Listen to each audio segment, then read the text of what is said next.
এই নির্যাতন এইভাবে শহীদ আমার জামাতের জিম্মাদার, আমার জামাতের জিম্মাদার যে আমিনুল হক বাচ্চু ভাই, উনি আমার জিম্মাদার ছিলেন।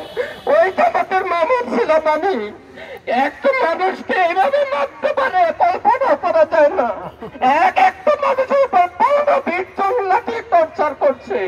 এমন কোন অস্ত্র এদের ছিল না, সাথে নাই, সাথে নাই এমন কোন অস্ত্র ছিল না, সব ছিল তাদের।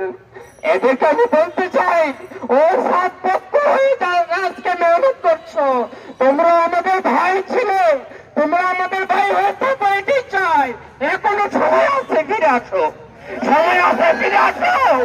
হেদায়েত যদি চাও, হেদায়েত কপালে চাও, কপাল পুরানা, এখনো তোমাদের সময় আছে, ফিরে আসো। ভাই হিসেবে আলিঙ্গন করে নিয়ে বাবের মতন নেব। আর যদি না আসো, ফিরে রাখো। হক আর বাতিল কখনো একসাথে হতে পারে না, হক আর বাতিল কখনো একসাথে হতে পারে না। তোমাদেরকে ছাড়বে না। কুকুরকে একটা কুকুরকে জানাবে যেভাবে আঘাত করে তার নাজেহাল হবে, নাজেহাল হবে তোমরা। আমরা সাদ সাহেবের বিপক্ষে না, সাদ সাহেবের বিপক্ষে না। শরীরের ময়লা আমরা কাপড়ের বিপক্ষে না। কাপড়ের মধ্যে সাবান ব্যবহার করি কেন ভাই? কাপড়কে ফেলে দেওয়ার জন্য না, কাপড়কে থেকে ময়লা বের করার জন্য।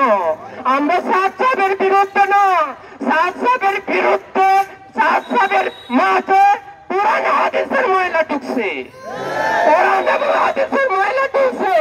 ওই ময়লা বের হয়েছে, তুমি আলেম কোন কথা বলবে না, সারা দুনিয়ায় চুপ হয়ে যাবে।